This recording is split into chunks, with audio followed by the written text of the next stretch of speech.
بعض औक़ात सबसे ज़्यादा अपना सबसे ज़्यादा ख़तरनाक साबित होता है। इंसान जिस पर भरोसा करता है वही कारीवार कर जाता है। ऐसे ही एक राज की पर्दादारी उसे भी मकसूद थी, क्योंकि उसे अपनी जान की परवाह नहीं बल्कि अपनी चाहत की इज़्ज़त अज़ीज़ थी। अस्सलामुअलैकुम, आप लोग देख रहे हैं DH उर्दू स्टोरीज़। आप सबसे गुजारिश है, अगर आप लोग मेरे चैनल पे नए हैं तो प्लीज़ मेरे चैनल को लाइक शेयर एंड सब्सक्राइब करें और साथ ही दिए गए बेल आइकॉन के बटन को प्रेस कर दें ताकि मेरी हर नई आने वाली वीडियो आप तक पहुंच सके। उम्मीद करती हूँ कि आज की ये कहानी आपको पसंद आएगी। सर्द रात ने अपने डेरे डाले तो बेगम ने बरामदे से कमरे में बुला लिया। खाना खाकर अक्सर मैं बरामदे में बैठ जाता हूँ। वक्त अच्छा गुजर जाता है, उन लम्हात की याद में जो गुजरे माहो विसाल ने मुझे सौंपे थे। मेरे हाथ में अक्सर रजिस्टर होता है जिस पर मैं कुछ ना कुछ लिखता रहता हूँ। इस रजिस्टर में कुछ खास है? कमरे की तरफ आते हुए उसने पूछा। क्यों? क्योंकि आप इसे बहुत संभाल कर रखते हैं, कभी पढ़ने भी नहीं दिया। हाँ, बस वैसे ही। वो रजिस्टर मैंने अलमारी में रख दिया। कमरे में आते ही मैंने कंबल अपने गिर्द लपेट लिया। सर्दी बढ़ रही है। मैंने सवालिया नज़रों से नासर की तरफ देखा। कहाँ? उसने मुंह बनाया। पता नहीं मौसम को क्या हो गया है। पहले सर्दी का मौसम भी कम से कम 4 माह का होता था, अब तो बस ये 1 आध माह मुश्किल से पड़ती है। अरे आप जैसे जवान लोगों को क्या सर्दी लगेगी? मुझ गरीब को ही लगती है बस। ये कुछ झूठ भी नहीं था। मेरी बूढ़ी हड्डियों में सर्द हवा अक्सर दर्द पैदा कर देती थी। खबरें सुनिए। उसने टीवी ऑन किया। हम दोनों बस खबरों की हद तक टीवी देखते हैं। हेडलाइन सुनकर ही नासरा ने बोर होकर टीवी बंद कर दिया और चाय बनाने चली गई। मैंने पास पड़ी कॉपी उठा ली और पेंसिल से कुछ लिखने लगा। थोड़ी देर बाद वो वापस आई। उसके हाथ में 2 कप थे। एक उसने मुझे पकड़ाया और दूसरा अपने मुंह से लगा लिया। आज क्या लिख रहे हैं जनाब? उसने कॉपी उठाकर पढ़ना शुरू कर दिया। हम दोनों स्कूल टीचर थे। एक रिटायरमेंट के बाद ज़िंदगी के दिन गुजार रहे थे। मैं एक लिखारी हूँ। सुबह और शाम को कुछ बच्चे पढ़ने आ जाते हैं तो हमारी तन्हाई दूर हो जाती है, वरना अक्सर हम दोनों ही एक दूसरे का दिल बहला रहे होते हैं। बे औलाद जोड़े बुढ़ापे में अक्सर ऐसे ही दिन गुजारते हैं। कापी पर लिखे गए पहले 2 सफ़ात पढ़कर ही बेगम बोल पड़ी। ये तो सच बयानी लग रही है मुझे। हाँ, ये सच बयानी ही है। अच्छा, मुकम्मल कब करेंगे? अभी कुछ वक्त है, मगर मुझे अभी सुननी है। क्यों? बस मेरा दिल कर रहा है। नहीं, मैगज़ीन में शाया होगी तब पढ़ लेना। मैंने इनकार किया। नहीं नहीं, अभी सुनाइए। उसने जैसे जिद पकड़ ली। अच्छा चलो सुनाता हूँ। मैंने हथियार डाल दिए। रात के गुजरते लम्हात के साथ मैंने माजी के वर्क खंगालने शुरू कर दिए, जहाँ दुख और ज़ख्मों की यादों को अल्फाज में ढालकर बयान करना मेरे लिए वाकई एक मुश्किल काम था। 20वीं सदी के आगाज़ में दुनिया तरक्की के राह पर गामज़न हो चुकी थी। तब्दीलियाँ आ रही थीं और जदीद से जदीद टेक्नोलॉजी दुनिया को अपने घेरे में ले रही थी। मैंने उम्र के 25वें साल में कदम रखा ही था कि मुझे जॉब मिल गई, वो भी मेरी पसंदीदा यानी टीचिंग की फील्ड में। टीचिंग मेरा बचपन का जुनून था और साथ साथ लिखने लिखाने का भी सिलसिला शुरू कर दिया था। जॉब के आगाज़ में ही मुझे लाहौर से काफ़ी फासले पर एक छोटे से गांव के प्राइमरी स्कूल में बतौर हेड मास्टर काम करना पड़ा। पूरा स्कूल मेरी निगरानी में था, क्योंकि तलबा की तादाद सिर्फ 80 थी, जिसको पढ़ाने के लिए एक टीचर काफ़ी था। वो तो महकमा तालीम का शुक्रिया जिन्होंने मुझे हेड मास्टर का ग्रेड दे दिया। मेरे जज्बे, जुनून और हौसले बुलंद थे। इन दिनों मेरी रिहाइशगाह स्कूल ही का एक कमरा थी, जबकि खाने पीने का बंदोबस्त चौधरी इब्राहिम ने कर दिया था। चौधरी इब्राहिम इस गांव के सरबराह टाइप शख्सियत थे। खुद तो सिर्फ प्राइमरी तक पढ़ते थे, मगर उन्होंने बच्चों को पढ़ाने का बहुत शौक था। उसका सबूत उनका बेटा रहीम था, जो मेरे पास पढ़ने आता था। अक्सर देहातों की तरह यहाँ भी जहालत अरूज पर थी। मैं इस देहात के लिए कुछ करना चाहता था। पुरानी सोच रखने वाले लोगों के बजाय मैं इस नई नस्ल को सुधारने की कोशिश करने लगा। मार्च के महीने में तमाम बच्चों के एग्ज़ाम्स हुए और 20 से 31 मार्च तक छुट्टियां हो गईं। बाहर का मौसम शायद गांव के लिए आता है। हर तरफ सब्ज़ा, खेतों में गंदम की फसल हल्की हल्की हवा में झूमकर मस्ती करती तो मेरा दिल मचल उठता। मैं बच्चों के पेपर उठाकर खेतों में चला जाता, जहाँ रहीम चारपाई डाल देता और इस खूबसूरत मौसम में दरख्तों की छाँव में बैठकर मैं मार्किंग करता। मैंने घर वापस जाने के बजाय यहीं रहने का सोच लिया था। सेल फोन आम नहीं थे। घर राब्ता करने के लिए अक्सर मुझे 10 किलोमीटर का फासला तय करके दूसरे कस्बे में जाना पड़ता और वहाँ से PCO से कॉल करता था। वो 20 मार्च की खूबसूरत सुबह थी जब मैं चौधरी इब्राहिम के घर आया। गर्मियों की आमद पर सूरज अपने जोबन पर था।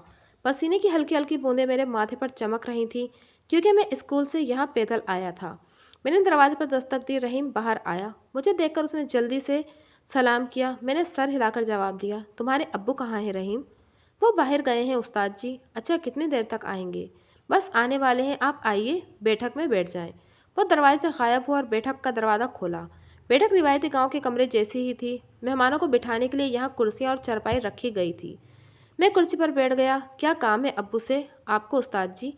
रहीम बहुत समझदार था और मेरा बहुत एहतराम करता था, इसलिए मेरे सामने बैठने के बजाय ज़मीन पर बैठ गया। घर वालों को कॉल करने जाना है बेटा, मोटरसाइकिल लेनी थी। पूरे गांव में बस चंद एक ही मोटरसाइकिलें थी, वरना अक्सर लोग साइकिल पर सफ़र करते थे। अच्छा अब्बू जी बस आने ही वाले हैं, ज़रूरी काम से गए थे, रहीम ने बताया। अभी हम बातें कर ही रहे थे कि अचानक अंदर से किसी के चिल्लाने की आवाज़ आई। रहीम के चेहरे का रंग बदल गया। मुझे उसके चेहरे पर खौफ के आसार दिखाई दिए। क्या बात है रहीम? मैंने पूछा। कहा कुछ नहीं उस्ताद जी। वो हकलाया, मगर वहाँ कुछ था और वो जल्द सामने आ गया। ये 22 साल की लड़की थी। चेहरे के नकूश बहुत प्यारे और रंगत गंदुमी थी। गांव की अक्सर जवान लड़कियों की तरह इसकी सेहत बहुत अच्छी थी। वो चिल्लाती हुई बैठक में आ गई और बुलंद आवाज़ से कहने लगी, चले जाओ यहाँ से, भाग जाओ, मैं खा जाऊँगा। उसकी आंखों में जनून सी कैफियत सी थी। रहीम खौफजदा अंदाज में मेरे पीछे हो गया। मैं बहुत बुरा हूँ, मैं तबाह कर दूंगा सबको। वो अपने लिए मुज़क्कर का सीगा इस्तेमाल कर रही थी। मैंने आगे बढ़कर उसे संभालने की कोशिश की, मगर नाकाम रहा। उसने अपना दुपट्टा उतार फेंका और वापस घर की जानिब दौड़ गई। इतने में बाहर मोटरसाइकिल की आवाज़ आई। चौधरी इब्राहिम वापस आ गए थे। 45 साल की उम्र में उनकी सेहत काबिल रश्क थी, मगर लड़की की हालत देखकर वो सख्त तकलीफ में दिखाई दिए। उनके साथ 30 साल का दरमियाने कद वाला एक शख्स था। उसके तोंद बड़ी हुई थी और चेहरे पर हल्की हल्की दाढ़ी थी। उसकी आंखें सुर्ख थीं। ऐसे महसूस हुआ जैसे वो किसी किस्म का नशा करता है। मैंने रहीम से पूछा, ये कौन है? पीर साहब हैं, अहमद शाह नाम है उनका। कि यहाँ क्या कर रहे हैं? अब्बू जी लेकर आए हैं, बाजी पर साया है, इसका इलाज करते हैं ये। लानत इस पर और इसके इलाज पर, मैंने दिल ही में दिल कहा और ज़ुबान से बोला, कैसे करता है इलाज? अभी करेंगे तो आप देख लेना। और वह शख्स अंदर बढ़ गया। बैठक का दरवाज़ा जो घर में खुलता था, उससे मैंने अंदर झांका। अहमद शाह नामी वो पीर हाथ में डंडा लिए अंदर लड़की की जानिब बढ़ रहा था। उसने घुमाकर डंडा लड़की के पैर पर मारा और बारोब लहजे में बोला, भाग जा, तू जो कोई भी है, भाग जा, छोड़ दे इस बेचारी की जान। मेरे दिल से आह निकली। वो शख्स ड्रामा कर रहा था। लड़की चिल्ला रही थी और साथ साथ कह रही थी, नहीं जाऊंगा, मुझे अकेला छोड़ दो। कुछ देर की ड्रामा जारी रहा। वो घुमा कर हाथ में पकड़ा हुआ डंडा लड़की को मारता और लड़की चिल्लाने लगती। आखिर लड़की गिरी और बेहोश हो गई। चौधरी आगे बढ़ा और उसे संभाल लिया। रहीम ने बाप का साथ दिया और लड़की को एक चारपाई पर लिटा दिया। तकरीबन 5 मिनट बाद चौधरी इब्राहिम और रहीम के साथ वो पीर साहब बैठक में तशरीफ़ ले आए। इब्राहिम ने मुझसे हाथ मिलाकर देर से आने की माजरत की। पीर अहमद शाह के होठ हिलते दिखाई दिए। थोड़ी देर बाद वो बोला, चौधरी साहब अब काफ़ी बेहतरी आ जाएगी, एक दो बार ये अमल दोहराने से साया दूर हो जाएगा।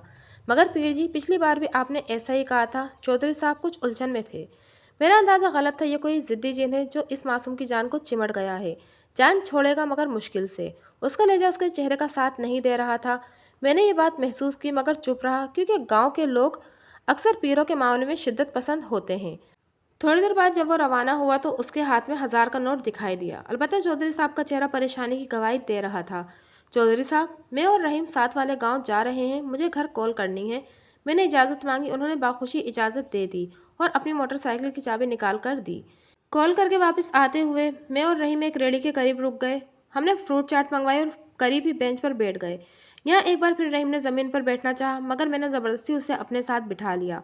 फ्रूट चाट खाते हुए मैंने रहीम से घर में पेश आने वाले मसले की तफसील पूछी। उसने थोड़े परेशान से के बाद जो बातें बताई, उनका खुलासा ये था।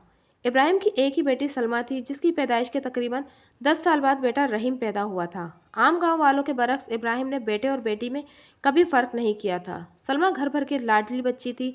उसकी हर ख्वाहिश पूरी की जाती, यहाँ तक कि गांव की वो वाहिद लड़की थी जिसने मैट्रिक तक तालीम हासिल की थी। उसे पढ़ने का जुनून था, वो खूबसूरत भी थी। सलमा ने जैसी उम्र के 18वें साल में कदम रखा, उसके रिश्ते आने शुरू हो गए। इब्राहिम को उसके लिए किसी अच्छे पढ़े लिखे लड़के की तलाश थी, जो साथ वाले गांव के नंबरदार के बेटे आदिल पर ख़त्म हुई। आदिल 24 साल का था, जिसने FA किया था और वह खुश शक्ल नौजवान था। उसका रिश्ता जैसे ही सलमा के लिए आया, कबूल कर लिया गया। पहले मंगनी हुई और 5 माह बाद निकाह भी हो गया। आदिल पुरजोश नौजवान था और अपने पैरों पर खड़ा होना चाहता था। इसलिए जब मुल्क से बाहर जाने का रिवाज बढ़ने लगा तो उसने भी वीज़े के लिए अप्लाई किया और फ्रांस जा बसा। ऐसे में उसे अपने दिल में जगह देने वाली सलमा उसकी वापसी के दिन गिनने लगी। कच्ची उम्र के ये रोग हमेशा ख़तरनाक होते हैं। ऐसा ही रोग सलमा को लग गया था, जिसे परदेश में जाने वाले परदेसी की वापसी का इंतज़ार था। 2 سال اس انتظار میں بیت گئے اور جب وہ واپس آیا تو بہت کچھ بدل چکا تھا۔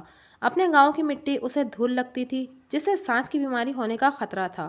گاؤں کے باقی لوگ اس کے نزدیک جاہل تھے، اس لیے اس نے گاؤں سے جانے کا فیصلہ کر لیا اور شہر میں اپنا کاروبار کرنے لگا۔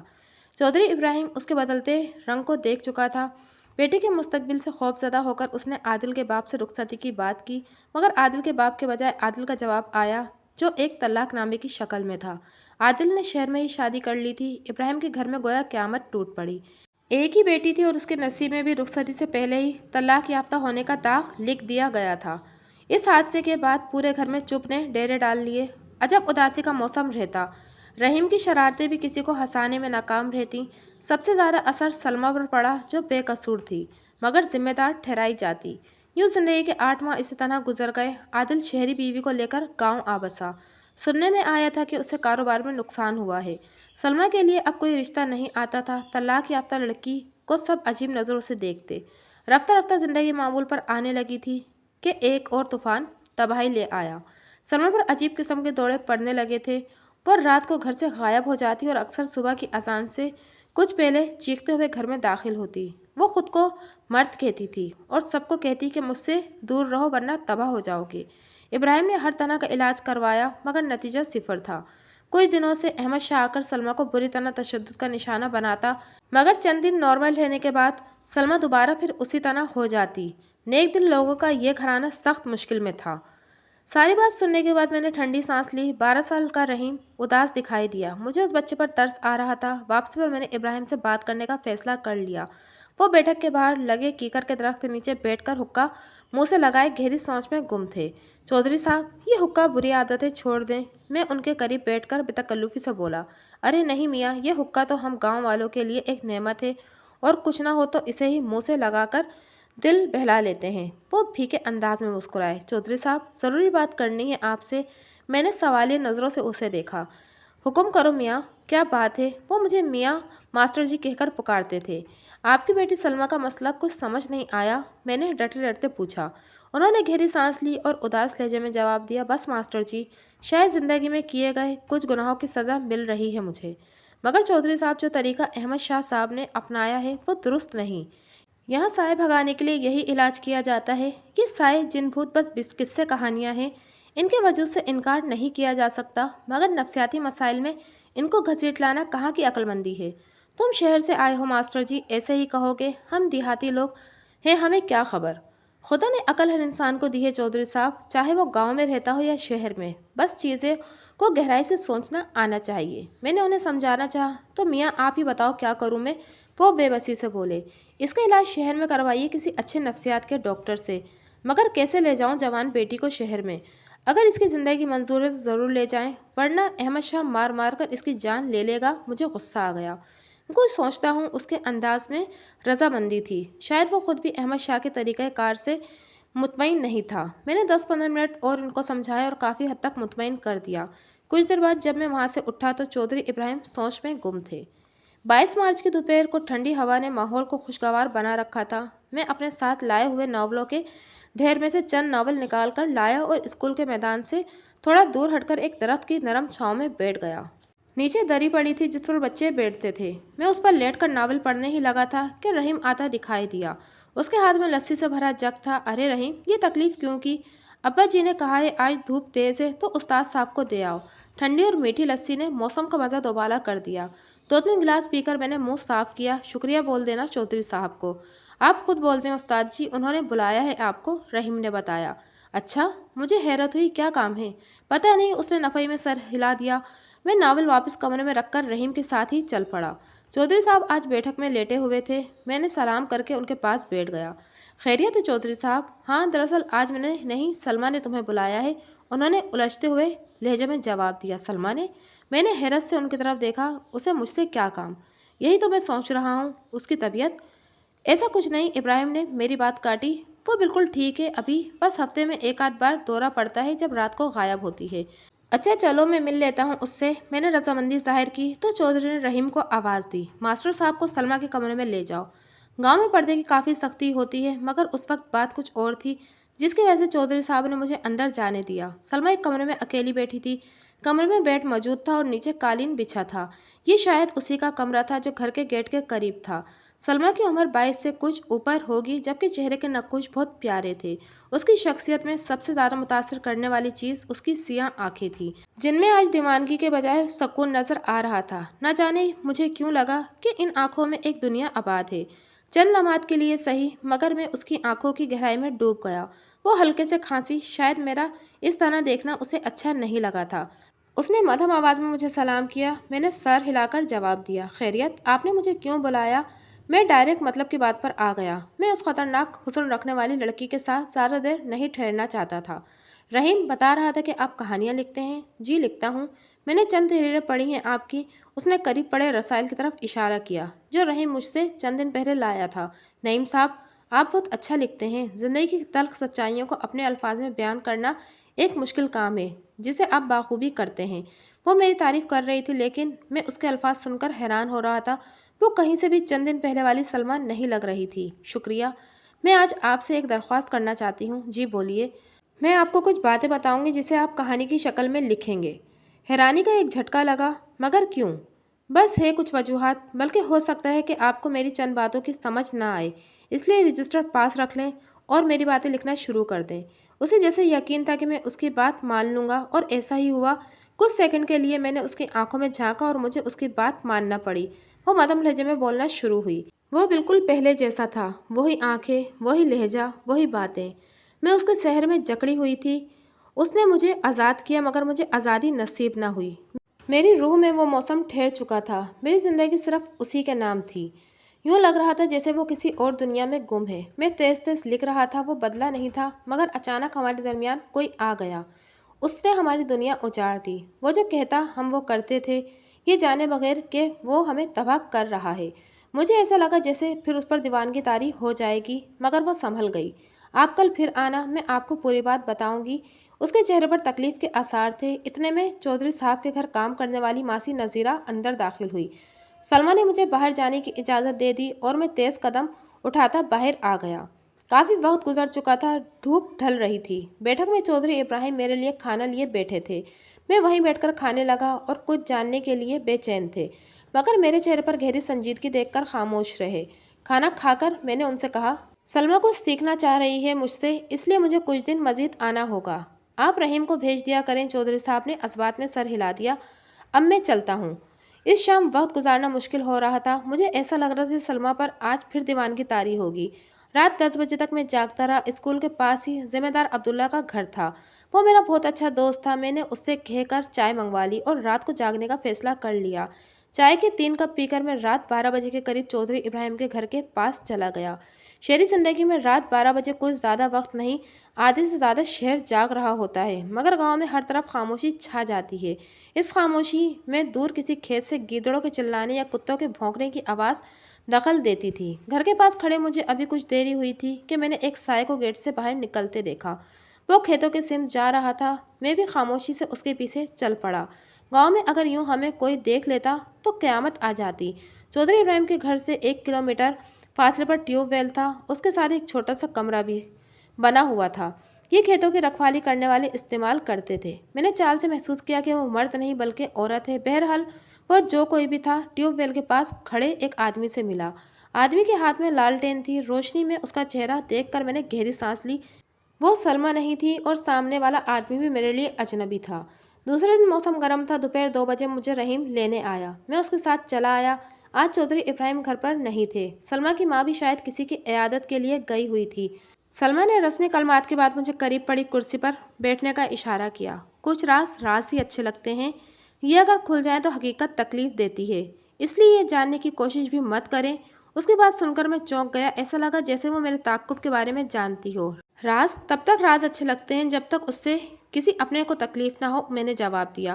कहने और सहने में फ़र्क। नईम साहब, आप लिखारी हैं, लिख सकते हैं, ख्याली दुनिया बना सकते हैं, मगर अपने किरदार की तकलीफ नहीं महसूस कर सकते जिन पर वो गुजर रहे होते हैं। वो मुस्कुराई।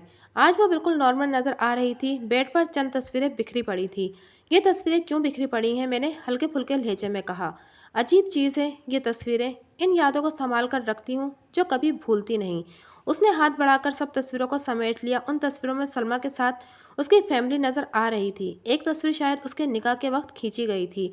आप कुछ लिखवाना चाहती हैं? हाँ, ये लें। उसने रजिस्टर उठाकर दिया। वक्त की रेत पर यादों के निशान मिटाना मुश्किल था और दाग बर्दाश्त करना नामुमकिन। जब वो लौट आया तो मैंने सोचा कि अब उसकी मोहब्बत ख़त्म हो चुकी है, मगर नहीं। उसके एक इशारे पर मैं उसके कदमों में झुक गई। उसने गहरा सांस लिया। अचानक उसने पेट पर हाथ रखा और चिल्लाई, नज़ीरा। नज़ीरा भागकर अंदर दाखिल हुई। उसके हाथ में बाल्टी थी और उसमें राख भरी हुई थी। सलमा ने मुंह बाल्टी के अंदर किया और खाया पिया उगल दिया। 2-3 मिनट तक लंबी सांस लेने के बाद वो खामोश हो गई। नज़ीरा पानी लेकर अंदर आई। पानी पीकर उसकी तबीयत संभल चुकी थी। उसने मेरी तरफ देखा और माजरत करके बोली, तबीयत कभी कभी ख़राब हो जाती है। नज़ीरा चुपचाप वहाँ खड़ी उसकी तरफ देख रही थी।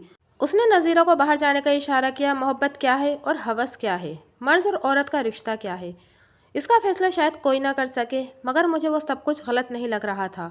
मैंने बहुत सारा वक्त एक साथ गुजारा। मुझे उससे मिलना था, किसी भी तरह, चाहे मार खानी पड़ती या ड्रामा करना पड़ता। वो मेरे लिए सब कुछ था। उसने मेरी आंखों में झांका। आप ये सब सुनकर मुझसे नफरत करेंगे। नहीं, तुम अपनी कहानी सुनाओ। कसूरवार कोई भी हो, कलमकार किसी से नफरत नहीं करता। फिर यूं हुआ, मुझे सब कुछ बोझ लगने लगा। तबीयत खराब हुई और दीवानगी तारी हो गई। बस समझ नहीं आ रहा कि आखिर क्या करूं। कुछ फैसला नहीं कर पा रही। उसने कमरे की छत की तरफ देखा। शायद हो जाए फैसला। जब फैसला हुआ तब बुलाऊंगी आपको। उसने मुझे इशारा किया। मैं उसकी आंखों में देख रहा था। मुझे वहाँ बहुत कुछ दिखाई दिया अपने लिए। मैं बाहर जाने के लिए मुड़ा। उसने मेरा हाथ थाम लिया। मेरे पूरे जिस्म में सनसनी दौड़ गई। उसका लम्स महसूस करना और बर्दाश्त करना दुनिया का मुश्किल तरीन काम लगा था। कभी कभी देर हो जाती है, मगर मोहब्बत इजहार की मोहताज नहीं होती। उसने अजब जज्बे से मेरा हाथ अपने होठों से लगा लिया।